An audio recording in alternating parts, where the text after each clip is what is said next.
Some wounds don't scream. They sit there quiet like a light left on in an empty room.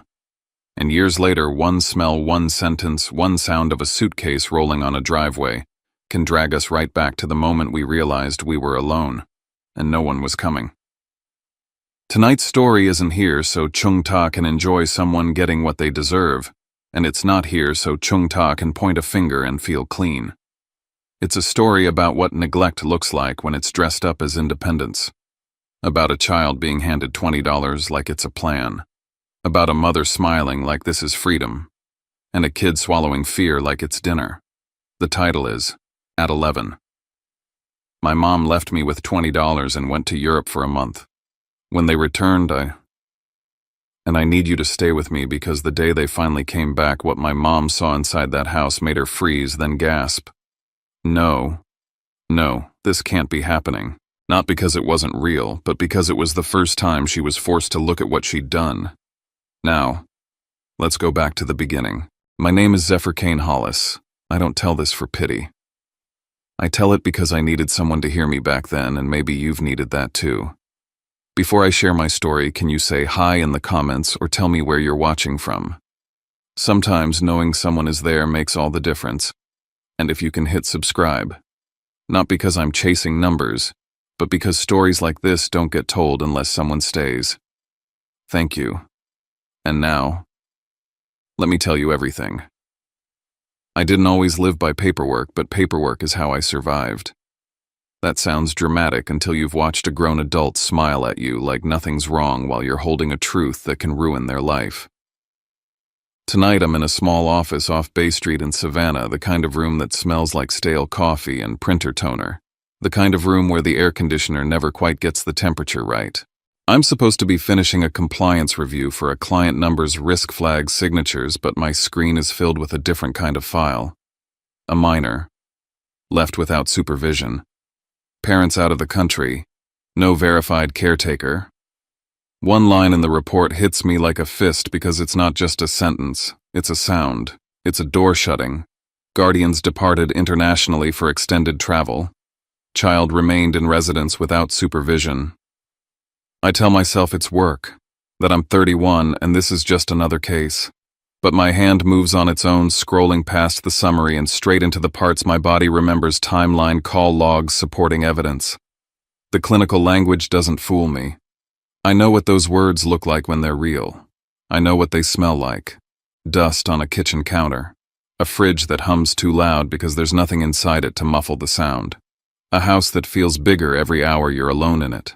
There are things I'm good at now: documentation, pattern recognition, staying calm when other people panic, and I'd love to tell you it's because I'm naturally sharp.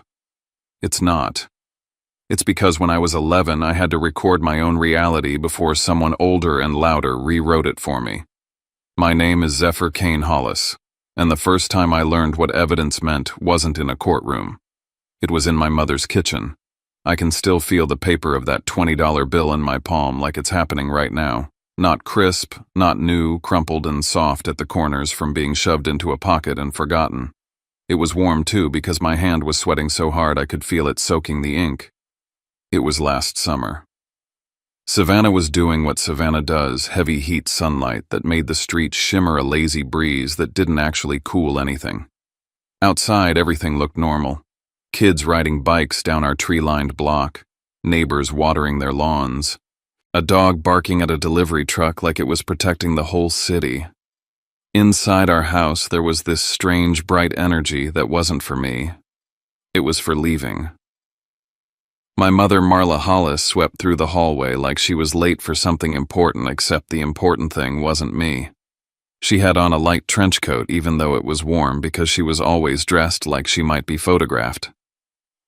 Her perfume hit the room before she did, clean and expensive like it belonged in airports and hotel lobbies. She rolled her suitcase toward the front door, the wheels clicking over the threshold like a countdown. She didn't look nervous. She looked relieved, like she was finally stepping into a version of herself she liked better. "You're independent now," she said with a bright, rehearsed smile as if she was giving me a gift. "You're not a baby anymore. Just order food if you need to." Independent.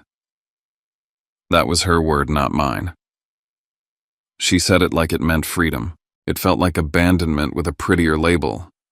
I stood there 11 years old, barefoot on the cool tile, holding that 20 in my fist, like it could anchor me to the floor.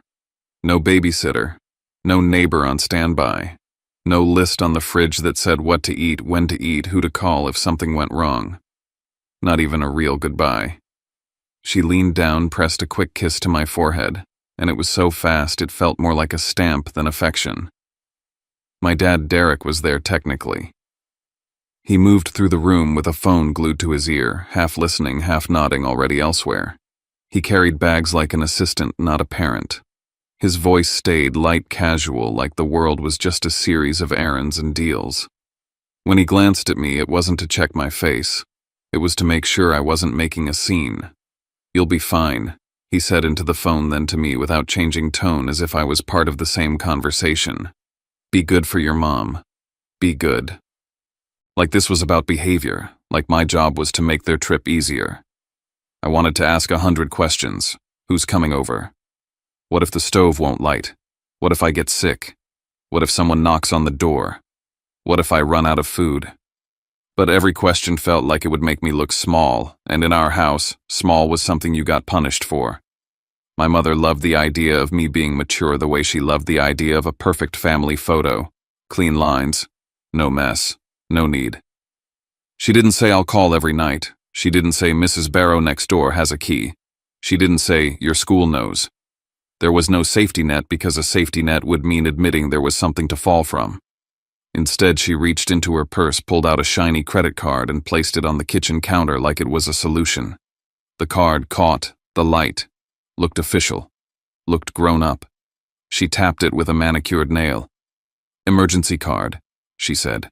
"If you need anything, use that. Easy. Easy." She made it sound like ordering a pizza was the same as being cared for. She made it sound like a piece of plastic could replace a person. I remember staring at that card and feeling a tiny flicker of relief anyway, because when you're 11 and scared, you grab whatever hope you can. I didn't know yet that hope can be a prop. I didn't know yet the card was just there, so she could tell herself she'd handled it. She hoisted her suitcase handle. Derek grabbed his keys without ever looking at the pantry. My mother stepped out onto the porch, and right before she crossed the threshold, she lifted her phone, angled it toward herself, and snapped a quick photo her face, the sunlight, the doorway behind her. Like she was documenting the moment she became free. I saw it in the reflection of the hallway mirror. I saw the little pause as she checked the shot, adjusted her smile, and then slipped the phone away. Then the suitcase wheels rolled down the driveway. The car doors shut. The engine started. The sound of their laughter faded into the warm summer air like it had never belonged to my house in the first place. I stood in the hallway with the 20 in my hand, listening to the emptiness settle. It didn't rush in all at once. It crept. It filled the corners. It sat on the couch cushions. It hovered by the kitchen counter where the emergency card waited like a lie. "I'll be fine," I said out loud to nobody. I said it like saying it could make it true. My voice echoed in the hallway and came back smaller. I walked to the front door and watched my neighborhood through the glass, normal lives moving past normal parents inside houses with lights on. I waited for my phone to buzz. A "call me when you're settled." A "love you." Anything. Nothing came. That's when the question I didn't want to ask pressed against my ribs.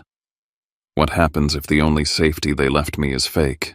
The lock clicked once like punctuation. The silence after it felt like the first page of a file being opened, and I was the only person in that house who knew I'd just become a case. The first problem hit me about 10 minutes after the taxi pulled away. I didn't even make it to the couch before reality started peeling the paint off my mother's independence speech. I stood at the kitchen counter, phone in my hand, staring at the shiny emergency card like it owed me something. My stomach was already tight, not from hunger yet, but from the kind of fear that makes your body brace for impact. I opened the food delivery app my mom used when she didn't feel like cooking. It still had her saved addresses, her favorite orders, her little notes like extra napkins. I entered the card number carefully, trying not to breathe too loud, and hit pay. Declined. I blinked like maybe the screen was wrong. I tried again. Declined. I switched apps. Declined. I tried one more because denial is a stupid kind of hope and I had nothing else. Declined. I flipped the card over looking for instructions, a sticker, anything. There was nothing. No PIN. No activation number. No note in my mother's handwriting that said, "Here's what to do." Just a clean, untouched piece of plastic that looked prepared and wasn't. My fingers started to shake so badly I had to set the phone down. I remember thinking very clearly that I wasn't just alone. I was alone with a dead lifeline. A flotation device with no air. I checked the fridge like food might have appeared while I wasn't looking. Half a bottle of salad dressing, a few wilted grapes. Leftover takeout in a container that smelled sour when I opened it. I closed it fast. I opened the pantry, lined up what I saw like it was inventory, 2 cans of something I didn't recognize, 1 can of soup, a box of cereal that felt too light, peanut butter, with a thin smear left, bread that was already starting to go stiff.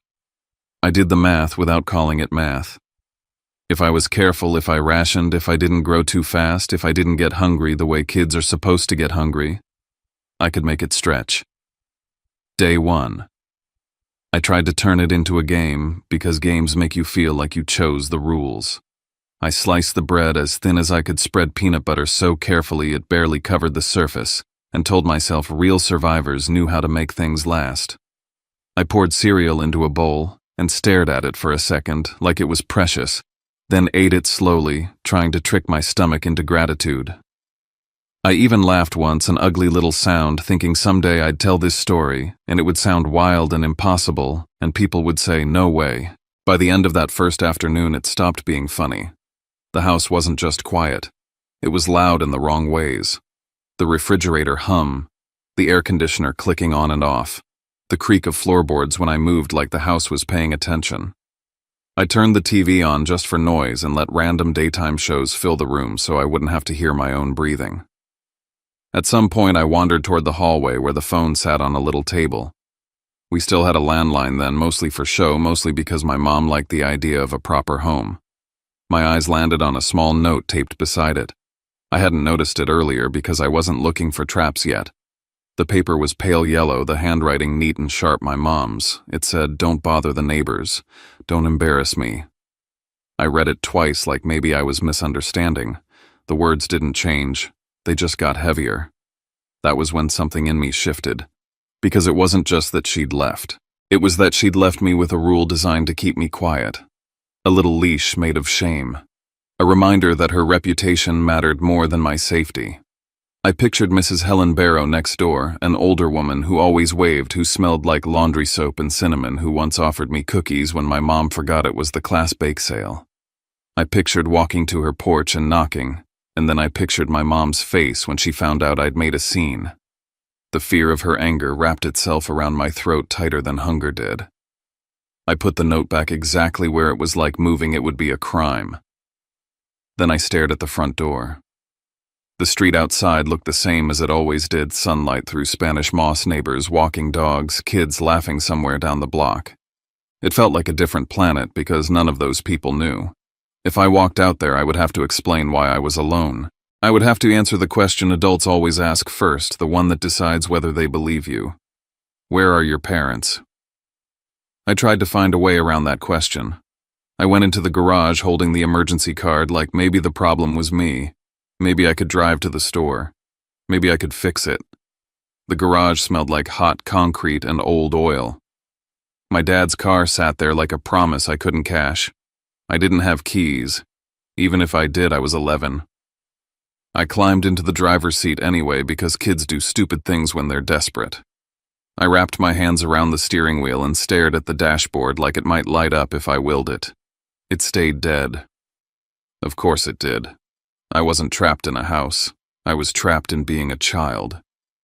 I walked to the end of the driveway and looked toward the corner store a few blocks away. I could see the sign in the distance, the bright colors that made it look friendly. I started walking. The sidewalk burned my feet through my shoes. My mouth was dry. Every step felt like I was doing something wrong. When I got close enough to see through the store windows, I stopped. I saw the owner behind the counter, an older man who knew everyone's name, the kind of adult who asks questions because he's bored and because he cares. I imagined him seeing me and smiling and saying, "Hey buddy, what can I get you?" And then, "Where's your mom today?" My heart started hammering so hard it made my ears ring. I turned around before I ever touched the door. I walked home with my shoulders tight like I was sneaking back into a place I didn't deserve. That night, the sky outside my window turned deep blue, and then black, and my house felt like it was holding its breath. I sat on the living room carpet with the TV still running and the cereal box beside me because it felt safer to be close to food even if there wasn't much. My phone stayed silent. No check-in. No good night. No, did you eat? The only proof my parents still existed was the note by the phone telling me not to tell anyone they'd left. I went to my mom's laptop like maybe there was a code somewhere, an email about activating the card, something that made this make sense. The screen lit up with her LifeWork emails stacked like they were the most important thing in the world, travel confirmations, calendar reminders. I found her itinerary. I found hotel names. I found a reservation email that made my stomach drop because it proved she didn't plan to come back in a few days. She planned a month, a real month, 30 nights. And in all of it, there wasn't one line that said, "Make sure Zephyr is taken care of." That was the moment I stopped calling it fear. It became clarity. Everything had a plan except me. I grabbed my notebook from my backpack, the same one I used for school, and flipped to a clean page. I wrote one word at the top in big, hard letters, evidence. I didn't know where I'd learned the word. Maybe from TV.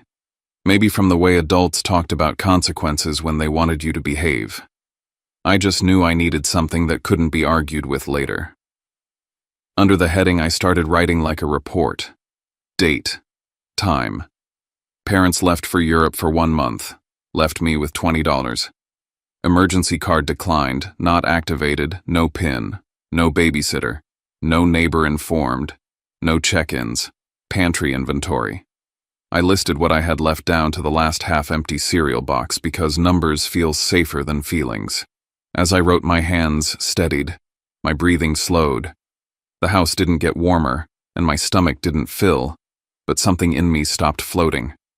I had a page. I had proof that I was here.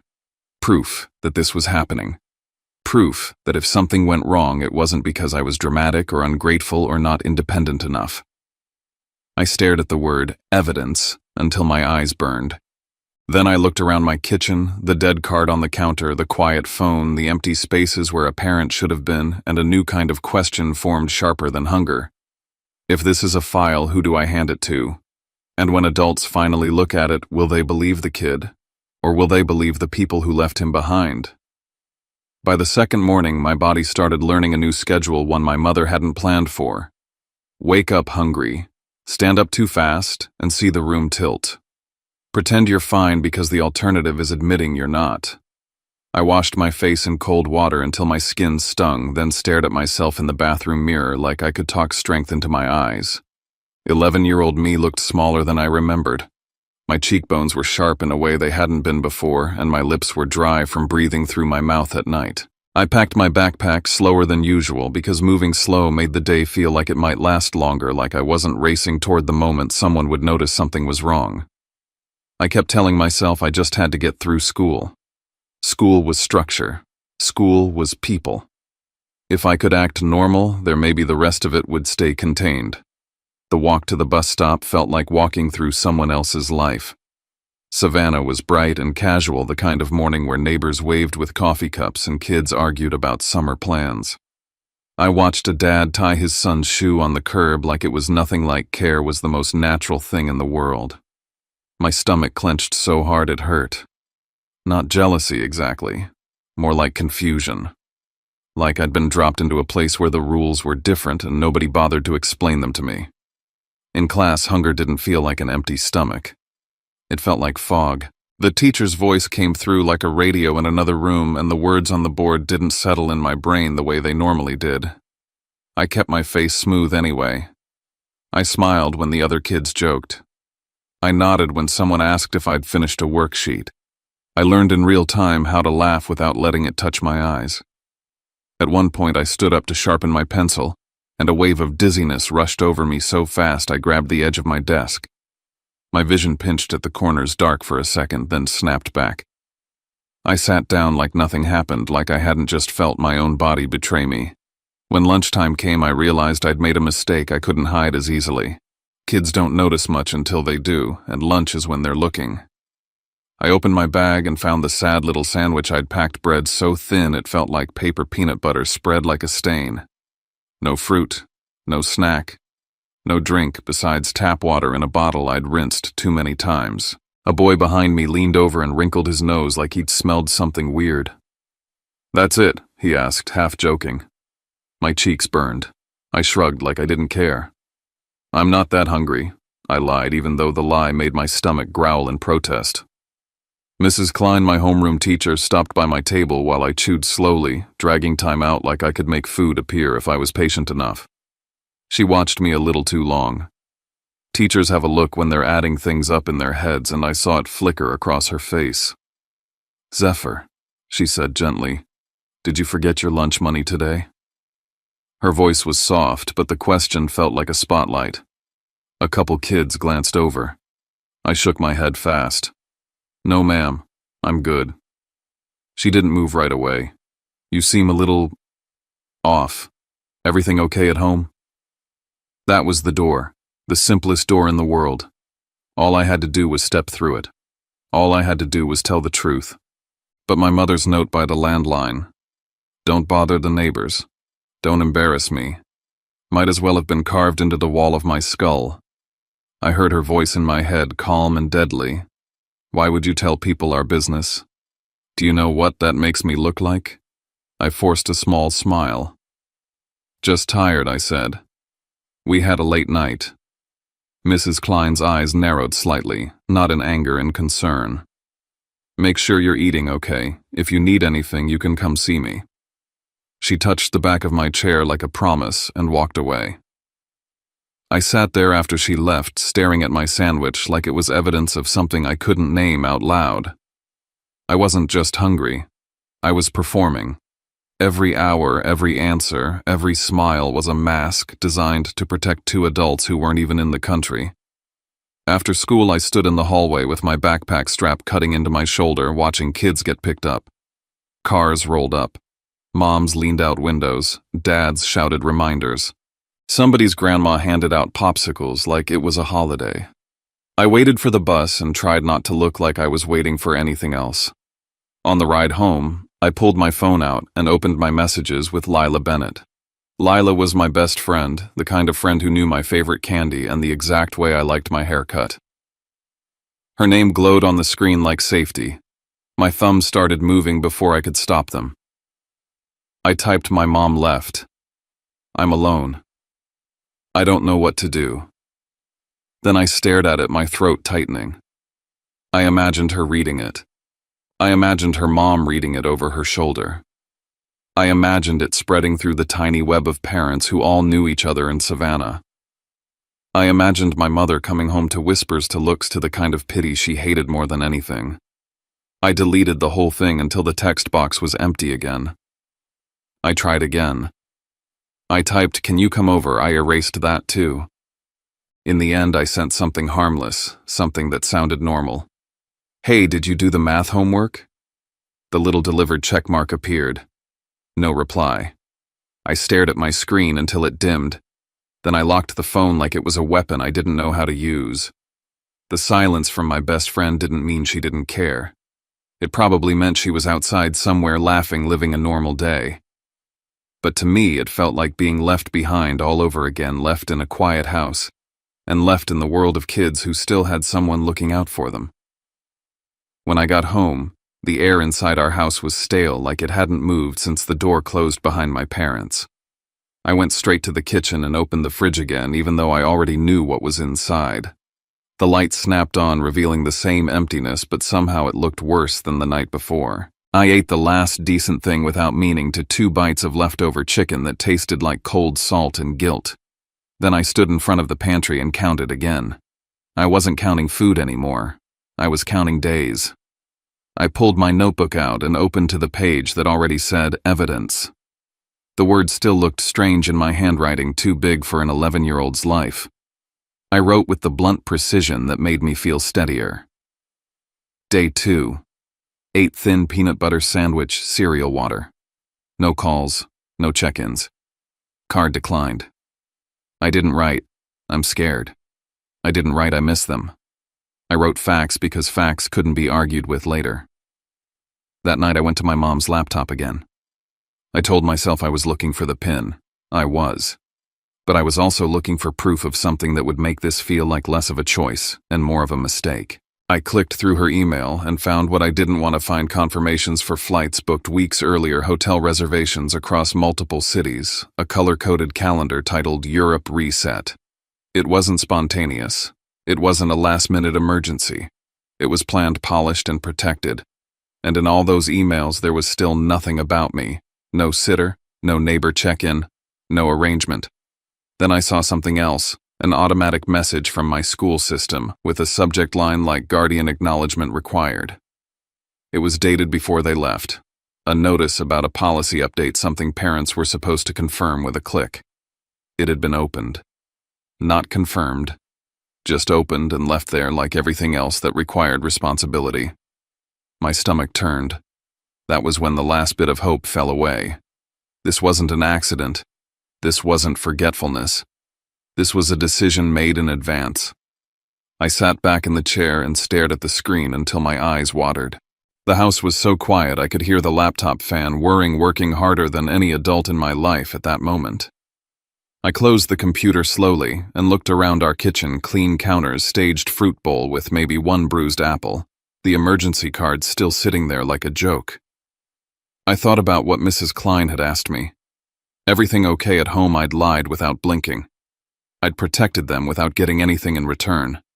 Something in me hardened. Not into hate. Into clarity. If nobody was going to make sure I existed in this story, I would. On day 3 after school, I set my phone on the kitchen counter and angled it so it could see my face. My hands trembled as I hit record. For a second, I almost stopped. The idea of documenting it made it feel real in a way I wasn't ready for. But I kept going because real was already here, whether I named it or not. Day 3, I said quietly. My voice sounded smaller than it did in my head. I'm still alone. I swallowed and forced myself to keep my eyes on the camera. The card doesn't work. I tried. There's no pin. I ate the last decent thing in the fridge yesterday. I paused, listening to the refrigerator hum behind me like a witness. If you're seeing this, it means someone finally asked what happened to me.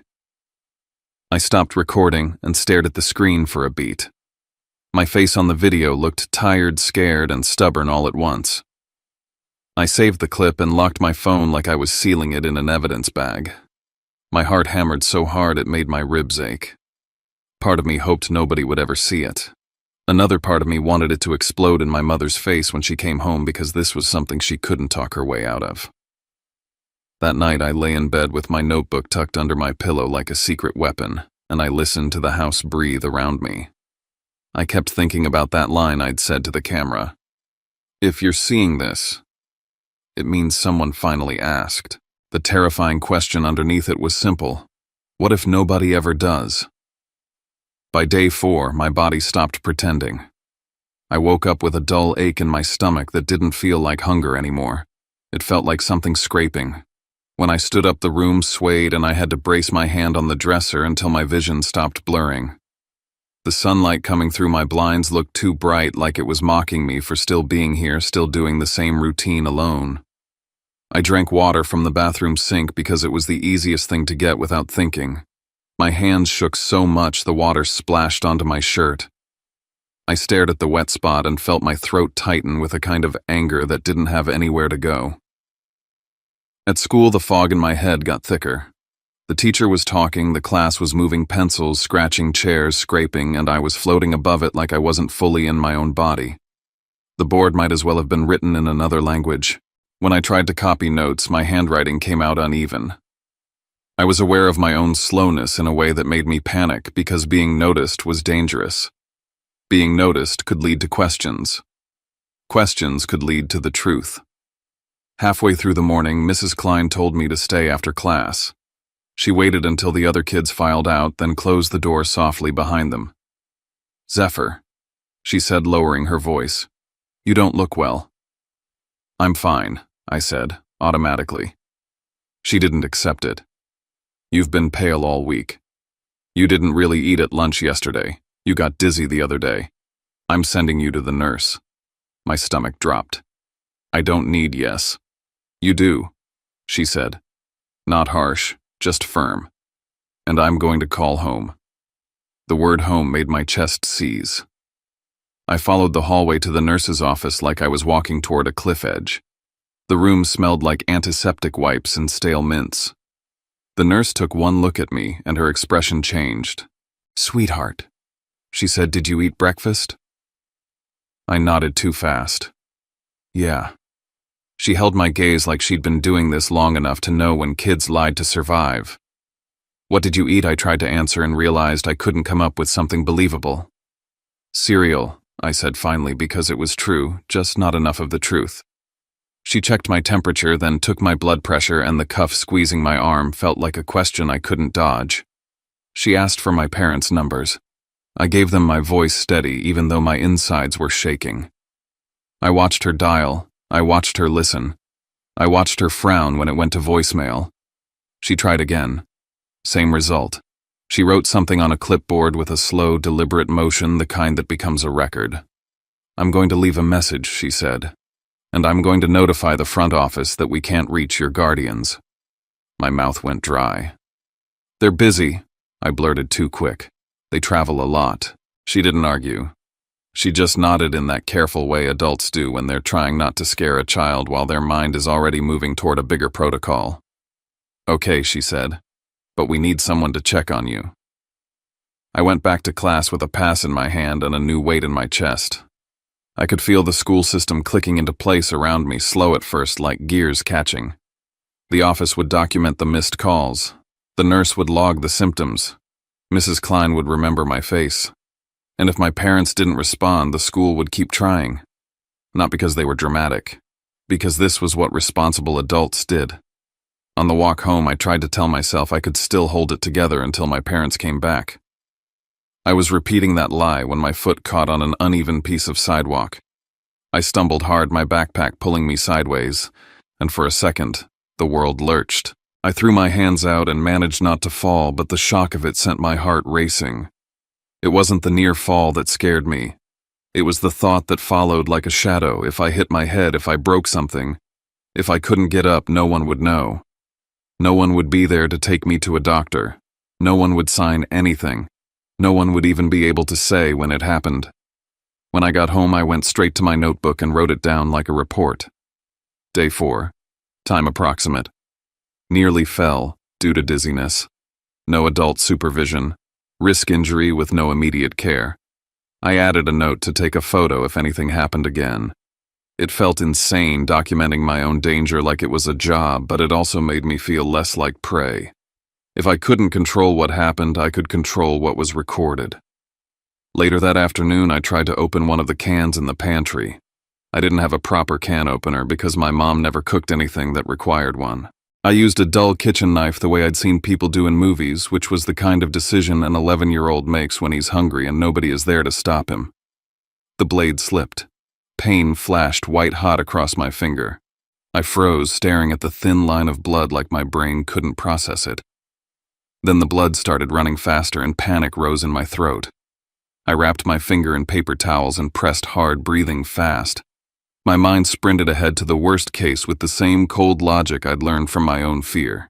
Infection, stitches, hospital, no parent, no consent, no ride. The paper towel turned red and I felt my chest tighten until it hurt. I didn't cry. I couldn't afford crying. I sat on the kitchen floor and pressed my finger until the bleeding slowed, then cleaned it as best I could with water and soap, biting down on the inside of my cheek to keep from making noise. When I finally stood up, I took a picture of the cut with my phone. The image looked wrong, like it belonged to a different kid's life. I added it to a folder I created and named something simple: proof. Then I sat at the table and wrote the details into evidence with the same numb precision. Day 4. Cut finger attempting to open can. No can opener available. No adult present. Fear level high. That evening my phone buzzed. For a second my heart lifted, ridiculous and hopeful. Then I saw it was a notification. A new post. My mother. The photo loaded slowly, and when it sharpened I felt something snap inside me. She was standing in front of a famous landmark, sunlight on her face, hair perfect, smile wide like she'd been waiting for someone to look. The caption was breezy, celebratory, like she was talking to an audience. Finally free for a month. Free. Not miss my kid. Not checking in. Not can't wait to come home. Just free, like I was the thing she'd escaped. My throat tightened so hard it felt like I couldn't swallow. I didn't comment. I didn't respond. I took a screenshot. I saved it. I stared at the timestamp and wrote it down beside the rest of the facts. Day 4. Mother posted. No contact. At some point the $20 bill in my wallet started feeling like an insult.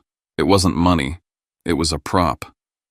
Still on day 5, I walked toward the corner store again because my body was getting weaker and I couldn't pretend it wasn't. The air outside was thick and humid and every step felt heavier. When I reached the store, I stood just outside the door watching the normal flow of people inside, parents buying snacks, a teenage boy grabbing a soda, an older woman counting change. I could have walked in and bought bread and something cheap. I could have avoided questions by acting confident. But then I saw Ms. Pilar Gomez behind the counter.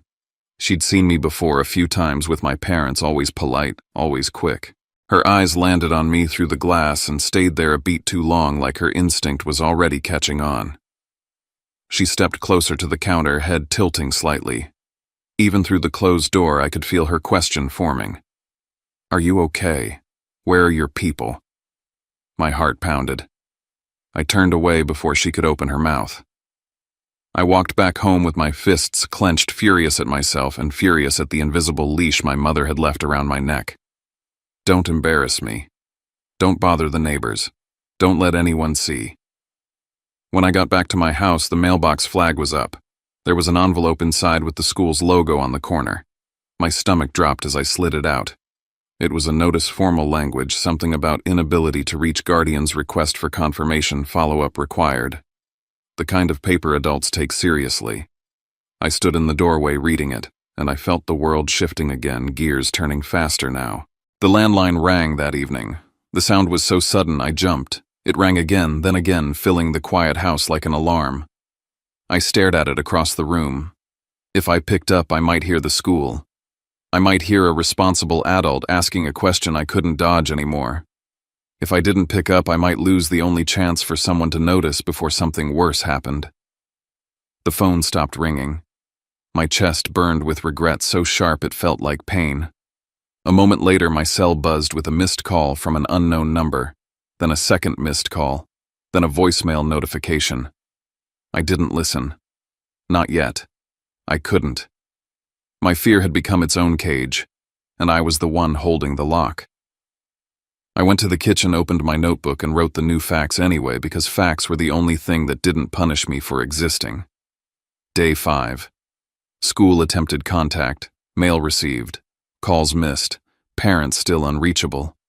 I looked at the page, at the hard lines of my own handwriting, and I realized I'd built something bigger than a diary. I'd built a record that could outlast denial. That night I set my phone on the counter again and recorded the quietest video I'd ever made. Not because I wanted drama, because I was starting to feel in my bones that this was moving toward a moment I couldn't stop. I didn't know if the next knock on my door would be rescue or trouble. I only knew it was coming. The knock came when I least expected it and when I needed it the most. It wasn't a polite tap either. It was the kind of knock that carries urgency, the kind that makes your heart leap before your brain catches up. The doorbell rang once, then again, then the knocking came back, 3 sharp hits that sounded too loud in a house that had been swallowing sound for days. I froze in the kitchen with cereal dust on my fingers and a bandage wrapped around my cut like a cheap reminder that I could bleed in this house and nobody would know. The TV was on low in the living room, some daytime show laughing in the background, and the contrast made my skin crawl. My first instinct was to disappear. 11-year-old me believed in hiding the way some kids believe in prayer. If you stay quiet, maybe the danger passes. If you don't answer, maybe the person leaves. I stood there staring at the front door like it was an animal. Then my eyes dropped to my notebook on the table, evidence in heavy letters. I thought about the missed calls, the school letter, the nurse's clipboard, the voicemail I hadn't listened to because I was terrified of the questions it would bring. If I didn't open that door, I wasn't protecting my parents anymore. I was protecting the lie that I was fine. I was protecting the silence. The bell rang again. My stomach clenched. I wiped my hands on my shorts, took one breath that felt like swallowing glass, and walked to the door. I cracked it open just enough to see who was there, keeping the chain latched like the thin strip of metal could keep my life from spilling out. A man stood on the porch in a green jacket with the school crest stitched on the chest. He had a messenger bag slung across his shoulder and a badge clipped to his collar. Not a cop, not a neighbor, not a stranger in the wrong way. A school adult, the kind who belongs in hallways and offices that smell like dry erase markers. Zephyr Hollis, he asked, voice calm but serious. My throat tightened. Yeah. He gave a small nod like he'd confirmed a detail on a file. I'm Adrian Vance. I'm the school counselor. He didn't smile the way adults usually smile when they want something from a kid. He looked focused. Can I come in for a moment? I've been trying to reach your parents. My brain scrambled for the quickest lie. They're at work. They're busy. They're asleep. But the words tripped over each other because I couldn't make them sound real. They're not here, I said instead, too flat. Mr. Vance's eyes flicked over my face, my posture, the way I held myself like I was bracing for impact. He didn't push yet. Okay, he said gently. Can I step inside? I hesitated, then unlatched the chain. The door opened wider, and with it the smell of the house came out: stale air, old cereal, the faint metallic tang of dried blood on my finger. He stepped into the entryway and paused, taking in the quiet the way someone takes in a room after an alarm stops ringing. Thanks, he said.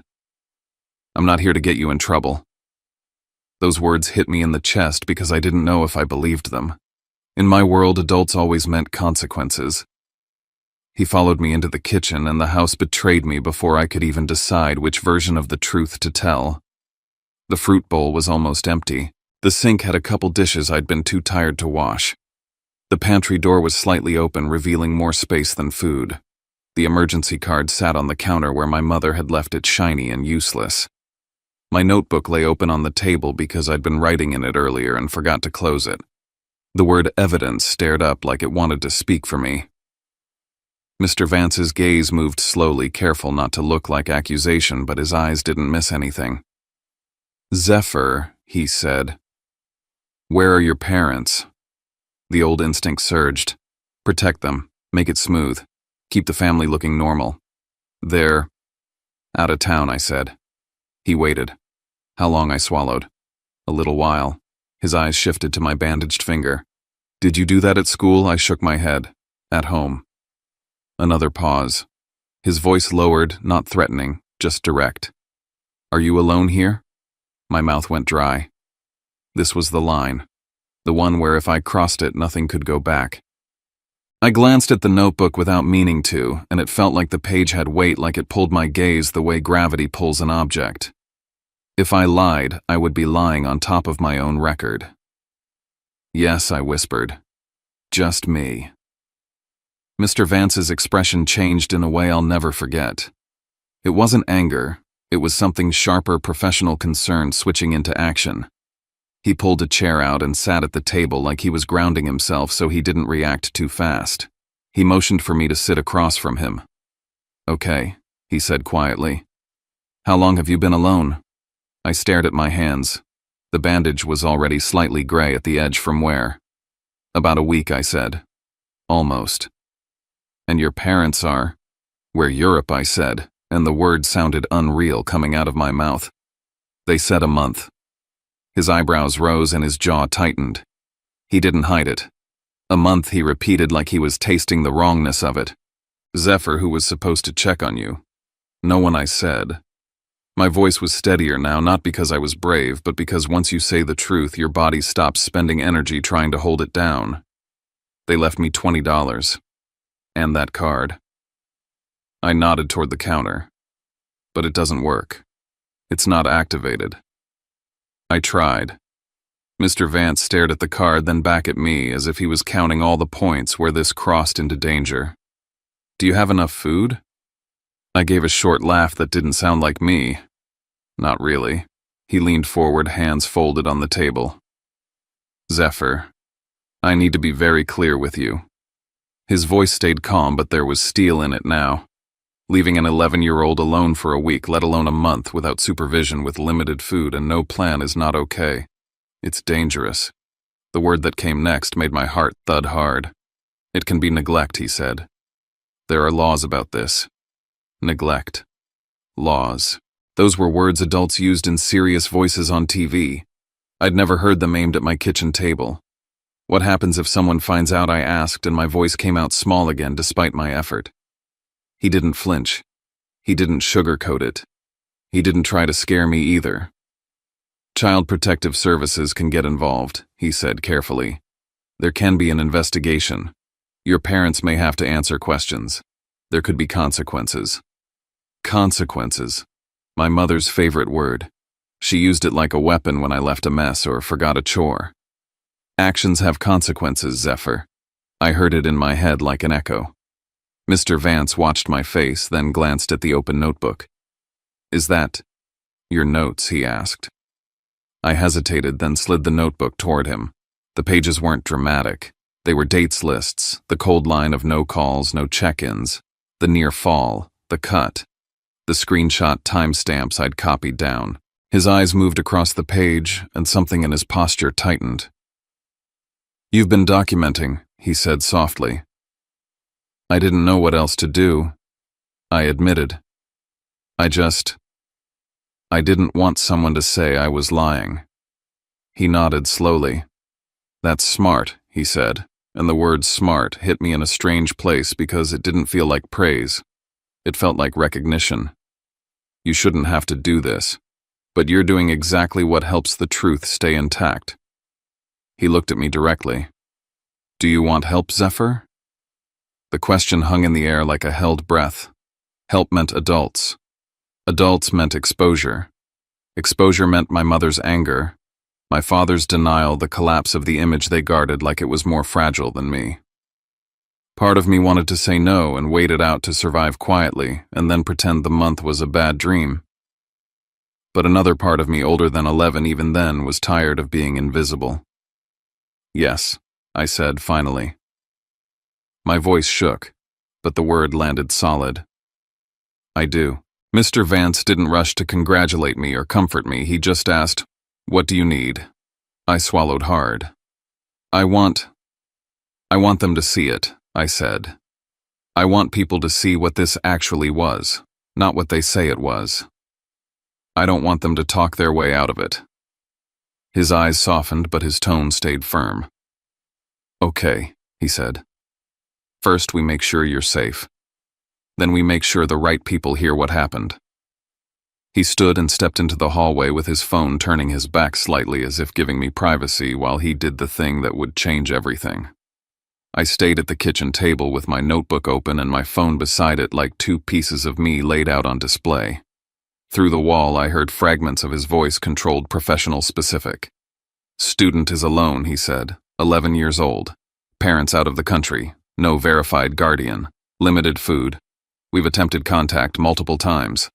My chest tightened with a mix of fear and something else I hated admitting, relief. Every word he said felt like a chain locking into place around the lie my parents built. He came back into the kitchen and met my eyes. I'm calling your closest neighbor, he said, and I've contacted the Child Protection Hotline. The air in the room changed. The moment the call went out, it was no longer just my secret. It became a report, a process. A system. I looked down at evidence and realized I had crossed a line I couldn't uncross. Mrs. Helen Barrow arrived first, and she didn't come in like someone annoyed to be bothered.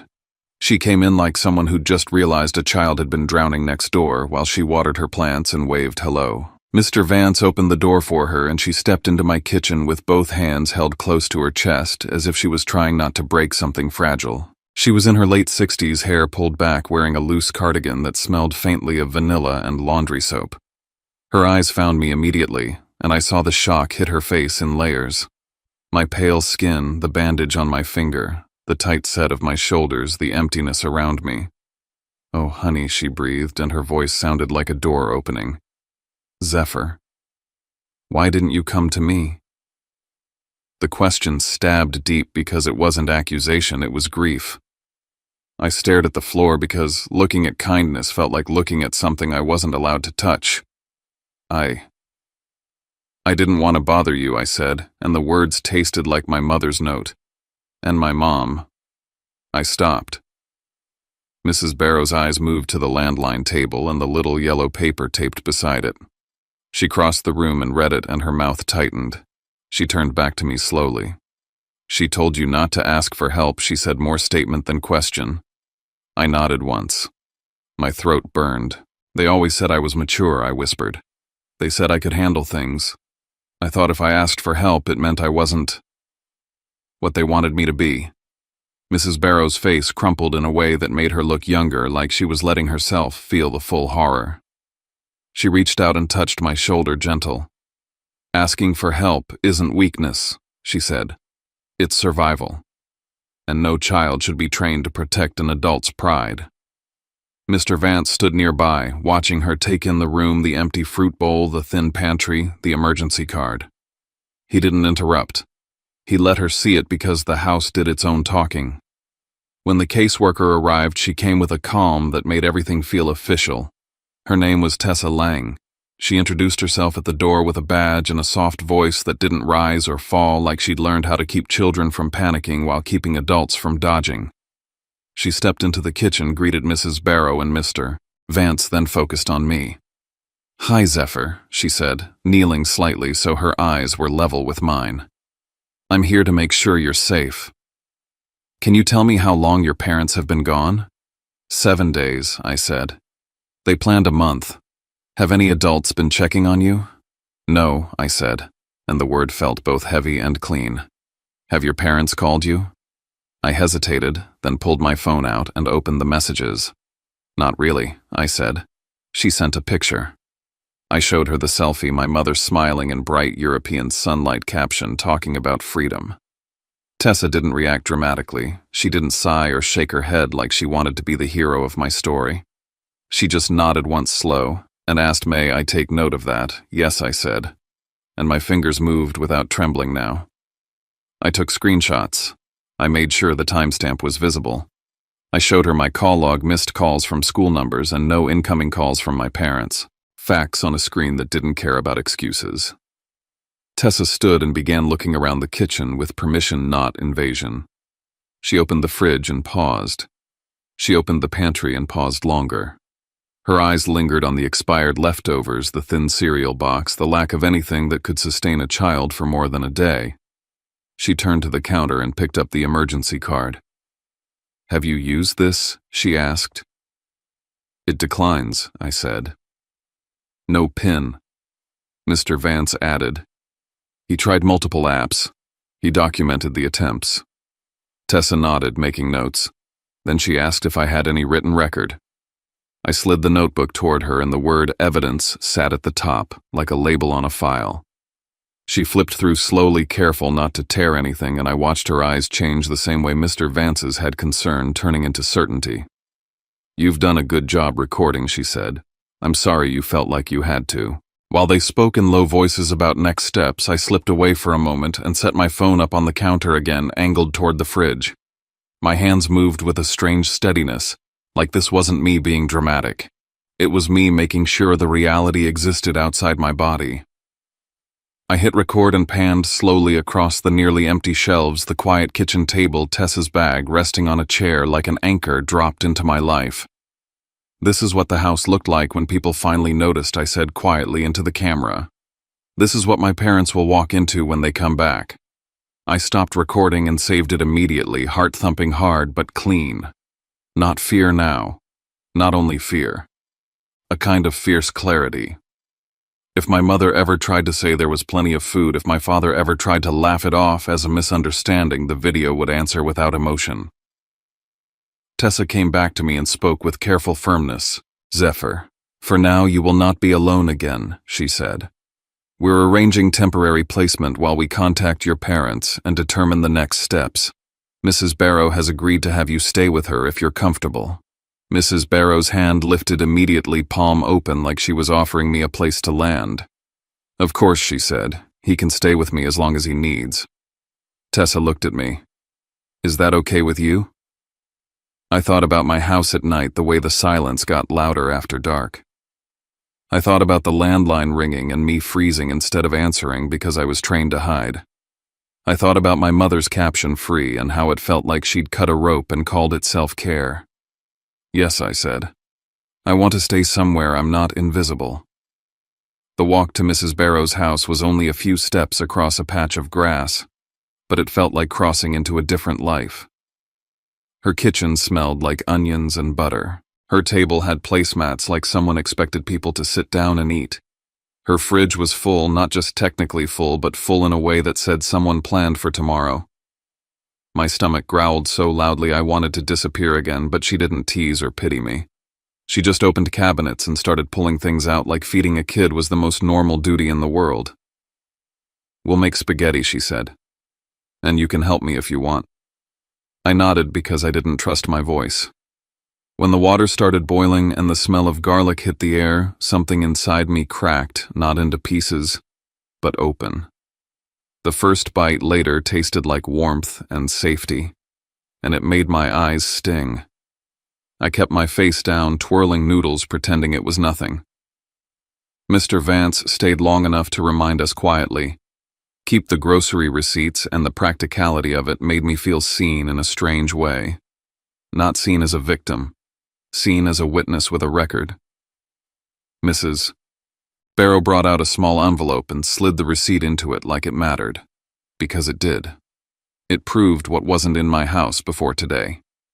Tessa sat with me after dinner and went over facts again. Dates, times, last contact. She asked me to show her the only message my mother had sent, the selfie, and she noted it. "We'll attempt contact tonight," she said. "Your parents will be informed." The idea of my parents being informed didn't bring relief. It brought a cold awareness. They weren't going to come back because they missed me. They were going to come back because someone with authority was now staring at their choices. Before bed, Tessa told Mrs. Barrow and me, "We'll be in touch tomorrow. If they respond, you'll know. If they don't, that's information too." After she left, I went to the guest room Mrs. Barrow had prepared for me. Clean sheets, a lamp by the bed, a glass of water already set on the nightstand like someone anticipated my needs. I set my notebook on the bed and slid the grocery receipt into it behind the pages I'd already filled. Evidence wasn't just words anymore. It was paper. It was timestamps. It was a witness next door, a counselor from school, a caseworker's notes, a video file saved in my phone. Layers. My phone buzzed once while I was staring at the ceiling. Not a message from my parents. A notification that my mother had posted again, another photo, another bright smile, another caption about the trip. I took a screenshot without hesitation and saved it alongside the others. The pattern was becoming its own proof. Then, late enough that the house was quiet, Mrs. Barrow's landline rang. She answered softly in the kitchen, and I listened from the hallway, holding my breath. I didn't catch every word, but I heard the tone shift, heard the seriousness settle in. When she hung up, she turned toward me, face tight with concern.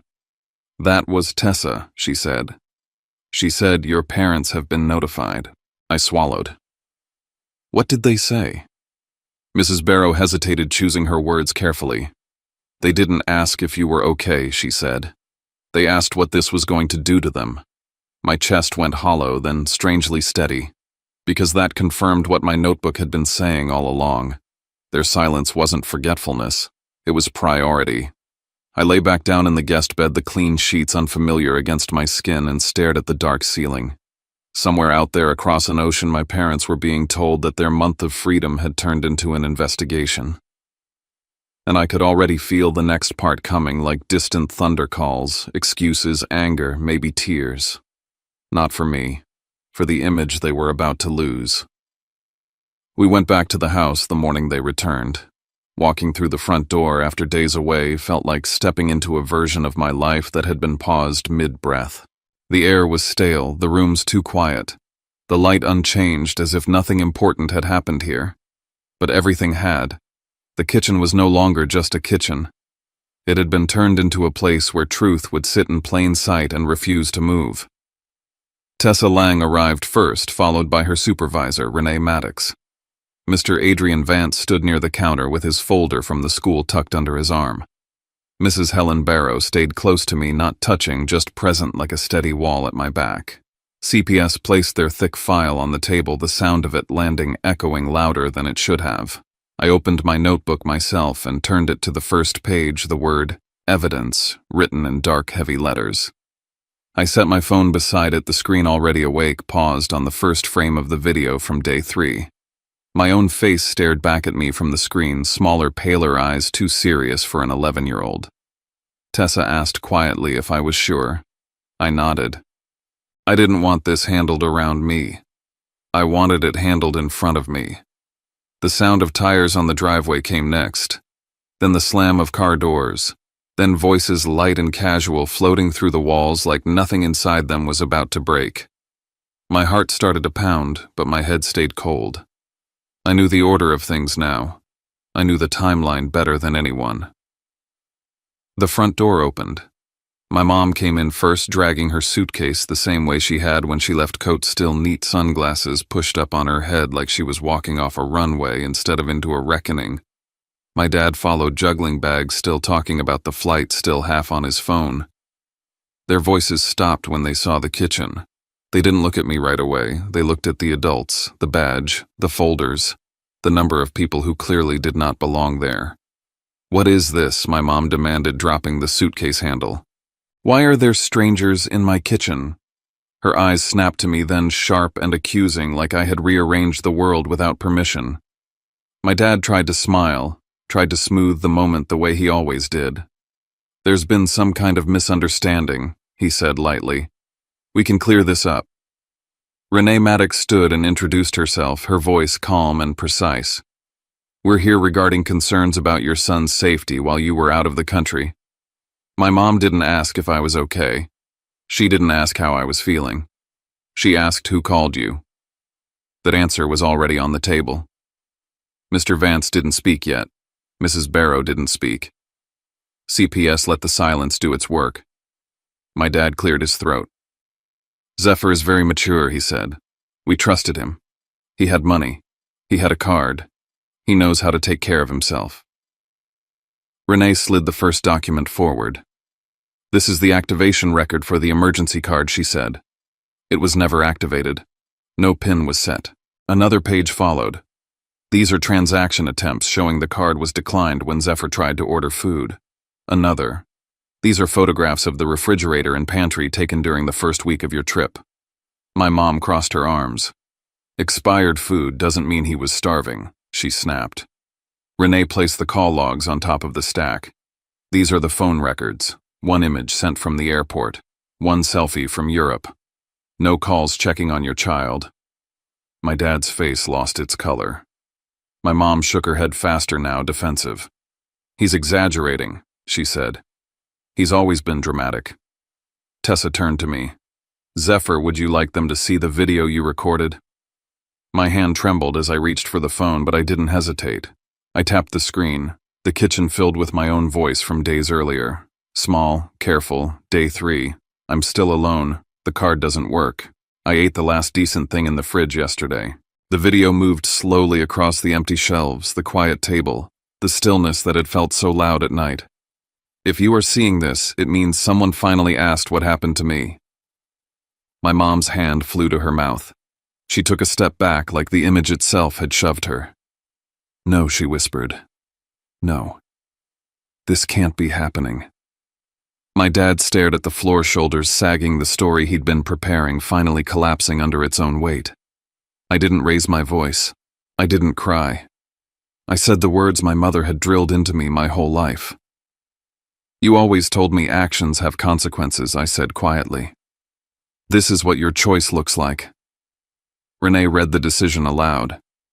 Based on the findings, this met the criteria for neglect under state guidelines. An emergency order would be put in place. I would not return to unsupervised care. Temporary placement would continue with Mrs. Barrow. Contact would be limited and supervised. My mom turned to me, then eyes wet, desperate. "Tell them you want to come home," she said. "Please, we can fix this." I looked at her and felt something settle inside me. Not anger, not victory, just clarity. "I want to be safe," I said. The room went quiet again, and this time it stayed that way. The weeks that followed didn't feel like a clean rescue. They felt like waking up from a long fever and realizing the room you're in is real, but your body still expects pain. Mrs. Barrow's house stayed warm and steady.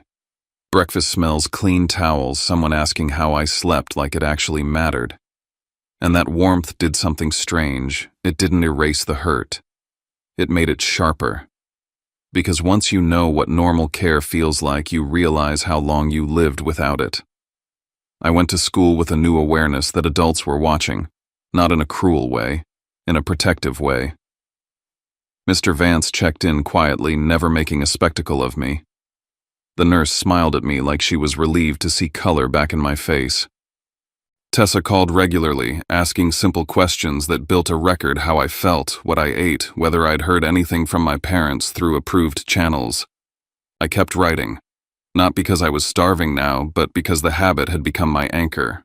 Date, time, what was said, what was done. My parents tried to reach me anyway. They couldn't call me directly, so they sent messages through the department. My mother wrote paragraphs about heartbreak and growth, about how she was changing, about how she'd never forgive herself. But even in those messages, the center kept sliding back to her. How humiliating it was. How unfair it felt. How people were judging her. My father's messages were shorter, smoother, like he believed the right phrasing could reset everything. "We miss you. We made mistakes. Just say you want to come home and this will calm down."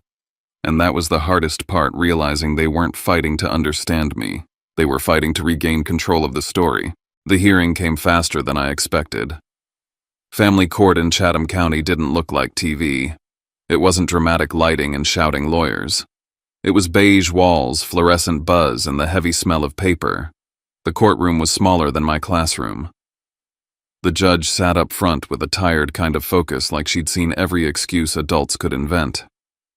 My mother and father sat at their table, dressed carefully, faces arranged like they were stepping into church. Their lawyer leaned close and whispered often. Tessa sat with another representative from the department. Renee was there too, straight-backed, a quiet force. Mrs. Barrow sat behind me like a protective shadow. Mr. Vance was there with his notes and calm eyes. When they called my name, my stomach tightened so hard I thought I might be sick. Tessa told me I could speak from where I sat. I didn't have to stand in front of everyone like a defendant. That mattered. I held my notebook in my lap, not because anyone asked for it, but because it reminded me I was real. They presented the timeline like a map of a fire. Date my parents left. The statement that they planned a month. No guardian arranged. No notification to school. The emergency card record. The declined transaction attempts. The photos of the pantry and fridge. The nurse's notes about my dizziness. Mr. Vance's documentation of school contact attempts. Mrs. Barrow's receipt and her testimony about what she saw when she walked into my kitchen. Then came the videos. I didn't watch them again. I couldn't. But I listened as my own voice played in that quiet courtroom, and it felt like hearing a ghost speak facts nobody wanted to hear. I heard myself say I was alone. I heard myself say the card didn't work. I heard myself say I ate the last decent thing yesterday. I heard myself say, if you're seeing this, it means someone finally asked what happened to me, My mother's breath hitched somewhere behind me. My father sat stiff eyes fixed forward. When the judge asked me questions, they were simple and sharp. How long were you alone? Did your parents check on you? Did you have enough food? Were you afraid? I answered the way I'd learned to answer in my notebook, clear, precise, no drama. 7 days when the school counselor came. They planned a month. I had $20. The card didn't work. They did not call to check if I ate. I was scared. I was hungry. I didn't tell anyone because I was afraid of embarrassing my mother. That last sentence made the judge's eyes narrow slightly, like a door closing. My parents' lawyer tried to frame it as a misunderstanding. Stress. Hard-working parents. A mature child. My mother spoke about needing a break, about believing I could handle it, about not meaning to hurt me. My father nodded along, using words like trust and independence like they were protective blankets. But the blanket didn't cover the numbers. It didn't cover the call logs. It didn't cover the empty fridge. It didn't cover my voice recorded in the dark. The judge didn't raise her voice. She didn't scold. Her calm made it worse for my parents because it meant she wasn't emotional. She was certain. She ruled that my parents would have supervised visits only for a period determined by compliance and evaluation. Parenting classes were mandatory. A psychological evaluation was required. Any contact would be monitored and scheduled. Custody would not return automatically, not because the court wanted to punish them like a movie villain, but because the court no longer assumed they were safe by default. That was the real consequence. The loss of the automatic right to be believed. The loss of the automatic right to access me whenever they wanted. On the way out, my mother tried to catch my eye. Her face trembling with tears she wanted me to fix. Zephyr, she whispered, as if my name alone could pull me back into place. Please. We can still be a family. I didn't answer in the hallway. I didn't because I hated her, and I didn't because I was cruel. I didn't because I finally understood that my feelings were not a tool for her repair. In the car with Mrs. Barrow afterward, my hands shook as the adrenaline drained and I stared out the window at Savannah's trees and quiet streets. The same city, the same summer, but a different life. Mrs. Barrow didn't ask me to forgive.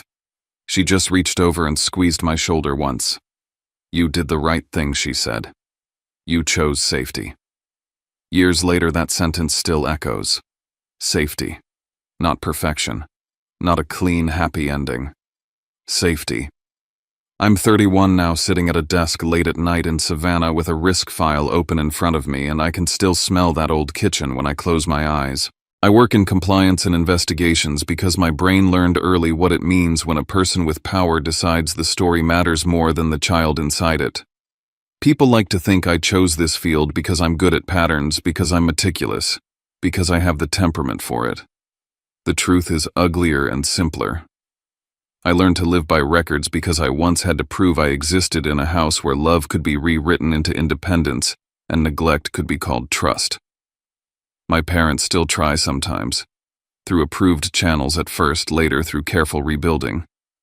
My mother writes about growth. My father talks about therapy like it's a box he checked. Maybe parts of them changed. Maybe parts never will. I don't pretend I'm untouched. I don't pretend I'm healed in a straight line. But I know what I know. The day they came home expecting souvenirs and stories, my mother walked into a table covered in proof and a room full of adults who refused to let her talk her way out of reality. When she gasped, "No. No. This can't be happening," she wasn't reacting to a sudden disaster. She was reacting to finally seeing what had been happening the entire time since the moment she chose a plane ticket over her child. And the only reason she had to see it was because I stopped being the kid who carried their image. I became the kid who carried the truth. When I think back on that summer, what stays with me isn't just the hunger or the silence. It's how quickly a child can learn to disappear, and how one steady, ordinary act of kindness can pull them back into the light. If there's anything we carry out of stories like this, maybe it's a softer kind of courage, the kind that looks like noticing, asking one more question, leaving a door open without demanding an explanation. We don't always get the ending we imagined, Sometimes we just get a chance to be safer, to be seen, to start again with clearer boundaries and a little more care. And if you're listening with your own memories pressed up against your ribs, I hope you know you're not strange for feeling it. You're human. If you'd like to be part of a corner of the internet where stories are heard without being judged, you can subscribe and stay with us. And if you want, leave a few lines in the comments where you're watching from or what this brought up for you. I read more than you think. Thank you for sitting with me, and I'll see you in the next story.